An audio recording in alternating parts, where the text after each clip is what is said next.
ready for whatever's going to be thrown at them. But too many times, and if you've been this person, I've been there too, where you get hired and they give you a little bit of product knowledge and some other things, and it's like, all right, go make a friend and go make a sale.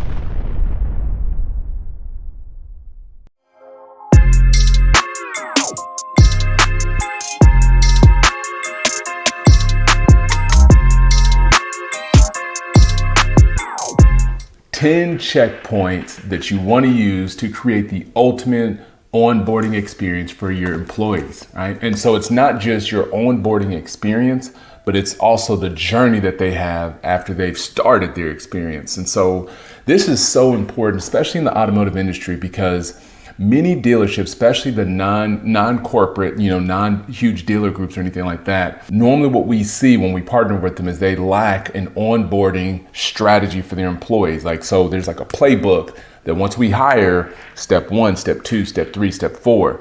And so the idea of this video is to give you checkpoints that we believe, and especially I myself believe, would be impactful. If I were to start at your dealership today, I would want to know, or if I was at your dealership as a leader, these are the points that I would want my team members to go through to make sure they're equipped, ready for whatever's going to be thrown at them. But too many times, and if you've been this person, I've been there too, where you get hired and they give you a little bit of product knowledge and some other things, and it's like, all right, go make a friend and go make a sale. Well, in this modern age, that can work.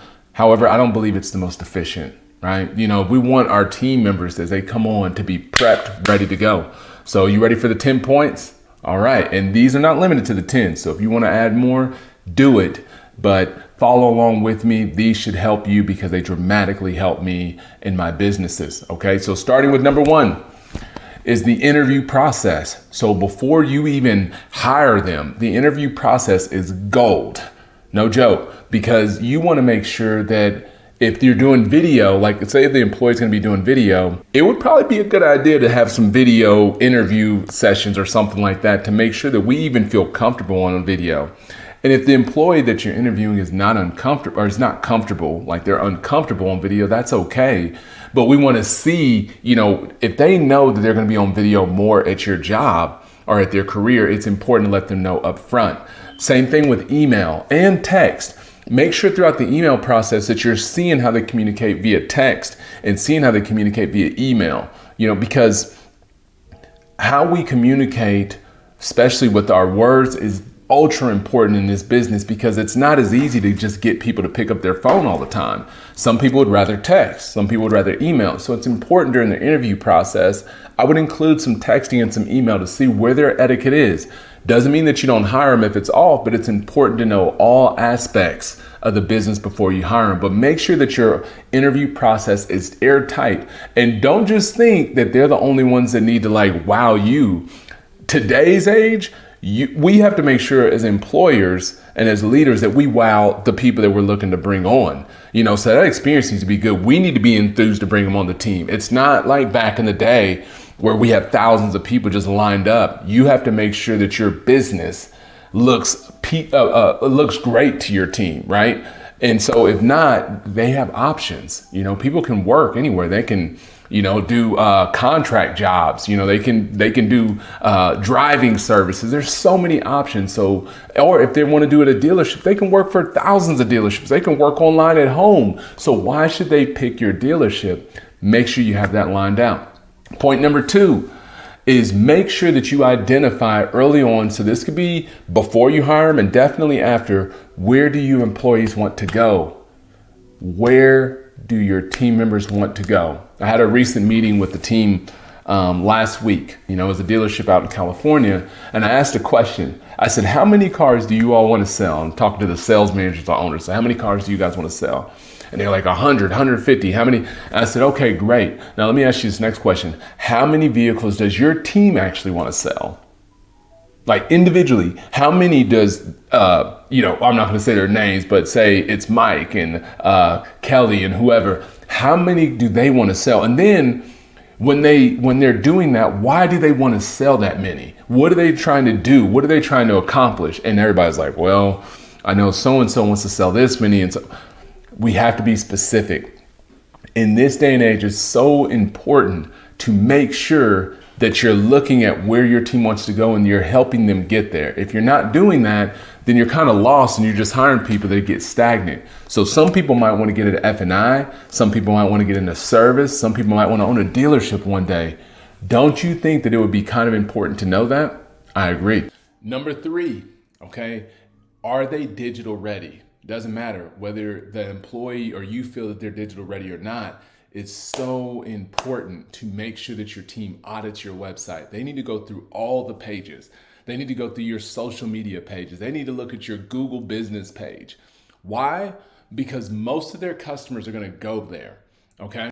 Why? Because most of their customers are going to go there.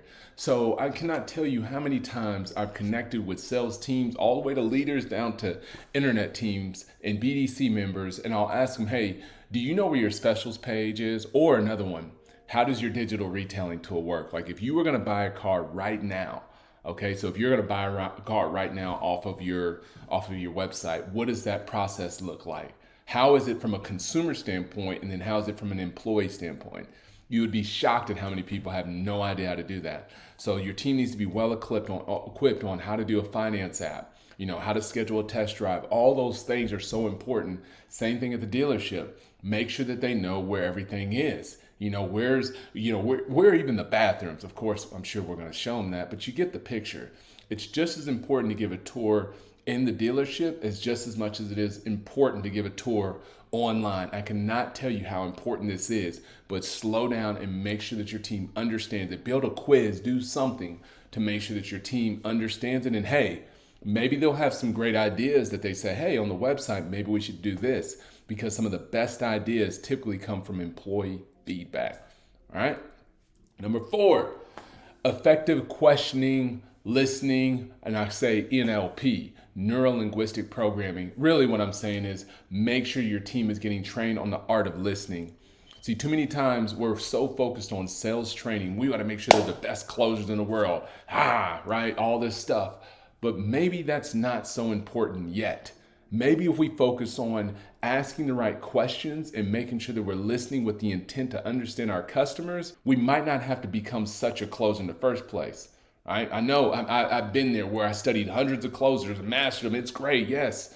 But in today's day and age, if you have to be a master closer and you're spending hours upon hours closing deals, there's a good chance that if you just spend a little bit more time being an intentional early on in the process to connect with your customers and find out what's really going on there, you really shouldn't have to spend that much time at the end, because you brought so much value that price wasn't near significant because you listened and had a conversation the whole time, baby. It's great. Okay. Next one is product certification. So yes, this is extremely important as well. Making sure that we understand our product. What I like to tell people is you don't have to be master of everything, because some vehicles in your demographic or your region don't even really get looked at as much, right? But what's important is to find out from a data standpoint, your dealership, so leaders, if you're watching this, make sure your team is excellent at understanding your top 5 or 6 products and the top 5 or 6 products that your competitors have. That's really all you need. Everything else, especially from a manufacturer standpoint with vehicles, is pretty similar. Like the technology that's inside, like if they have that dash, will be somewhat similar. And then if you can learn the different packages and upgrades and what extra things that you can get in terms of tech, safety features, in between the make, models, and trims that are the most sought after at your dealership, that's the best way. Because if you try to make people master every little thing, they might struggle there. They still need to understand and learn about everything, but make sure they get very good at the vehicles that you sell the most, especially the ones that maybe are the most profitable for your dealership. Super huge. Next, how to sell a vehicle. So make sure that it's laid out, not just the old school steps to the sale. Make sure that there's a written playbook on how to actually sell a car, how to connect with people via phone, and how to communicate with words.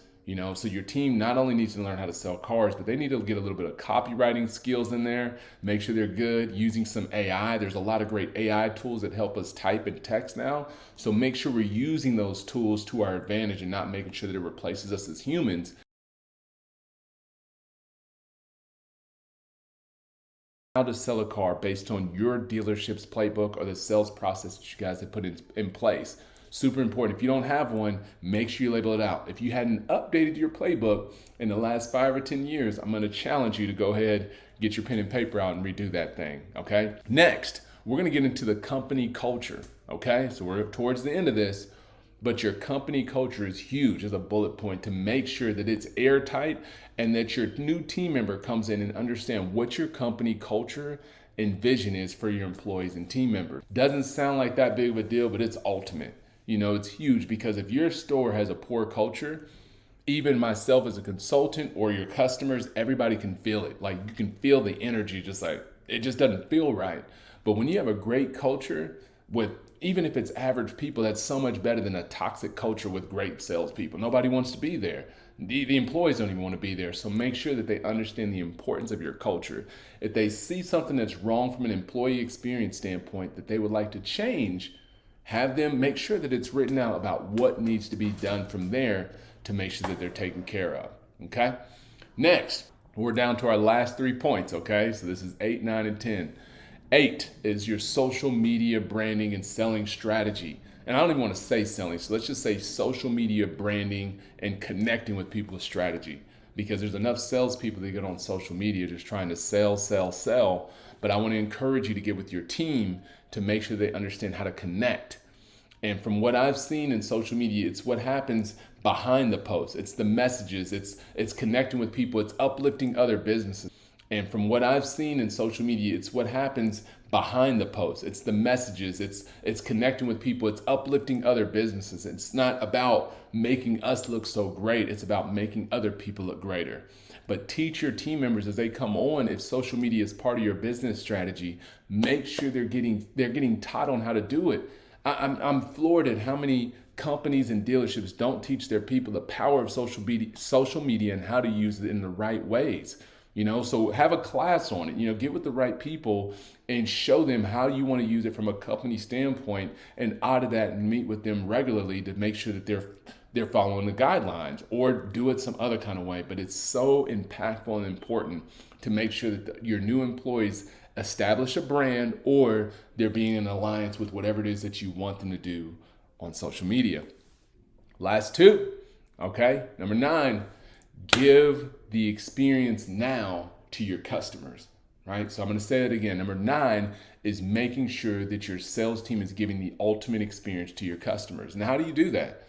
It's by making sure that you're watching them, you're paying attention to them, not micromanaging, but making sure that they understand it. So whether they have a mentor or there's a coach that can be alongside with them throughout the process, don't make them do it alone, but make sure as they're getting out there, unless they feel ultra comfortable or you've done enough role plays to let them go, but make sure that they're doing it together. I've seen it to where it's like, hey, follow him, trail Bobby, or that's not what we're talking about. I'm not talking about trailing people. That was 20 years ago. We're talking about actually working alongside and having a mentor and assistant, making sure that everything's going well.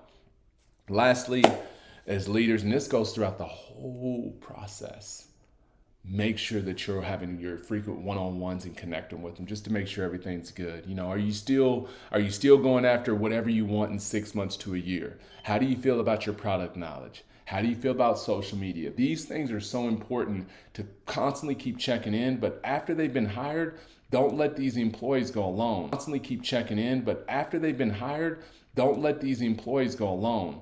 So what we see in a lot of times is like your employee gets a really good experience sometimes at the beginning, all this stuff is happening. And then it's like that honeymoon phase, right? After about month 1, month 2, all of a sudden it's like reality sits in. And if you as a leader, if we're not making sure that we're intentional and having frequent one-on-ones where they're planned, we're looking at where we're at, we're looking at how we can help them, we're doing development because we're out of training now. Now it's consistent development, it's training and development. We have to track to see how they're doing it, right? How well are they improving with their metrics? Whatever those KPIs are that you want for your business, you need to now be measuring that. And this is what sets them up to now eventually, hopefully they become a mentor or a leader. And after they've gone through this experience, you know what they're going to do? Help somebody else go through that exact same experience. And then all you're doing now is just improving it, enhancing it, getting feedback during the one-on-ones. What would you have liked to see from this experience done better? Like one I'm already thinking of now, the CRM part, right? Like where did CRM fall in that? And do they feel comfortable in the CRM? Do you need to touch base on that again? Right? But just be thinking of these things. But no matter what I hope that you got from this is that whether it's 10 points or 3 points, make sure that you have a thick, airtight onboarding employee experience and journey, right? So not just about onboarding, but making sure that whole journey for the next 6 months to a year is tight, because we all know that employees are so valuable, but they also are expensive, right? If an employee joins your company and they're there for a month, 2 or 3 months, and then they leave because the onboarding experience was poor, they say that on average it costs about $26,000 per employee. I mean, come on, man. Who wants to just drop 26K? Then think about your customers that they worked with, they sold with, what that feels like to them. Nobody wants that. Your customers don't want it. Your employees don't want it. Your dealership doesn't want it. So do whatever you can to eliminate that. Take your time in hiring, make sure the interview process is tight, and then make sure you're intentional throughout that whole process, the first 6 months to a year, measuring the development that they're on path, that make sure that it matches with the career that they wanted at the beginning. Whatever their goals were, whatever they were trying to align with, wherever they want to take it to, that's what's important. So thanks for hanging in there with me. I hope you enjoyed these 10 points, right? So again, make your own, use these, do whatever you got to do, but make sure you have a tight process every time you hire somebody to create a smooth process to bring on more and, of course, increase your profits. Thank you so much. This is Durran Cage with Cage Automotive. Peace.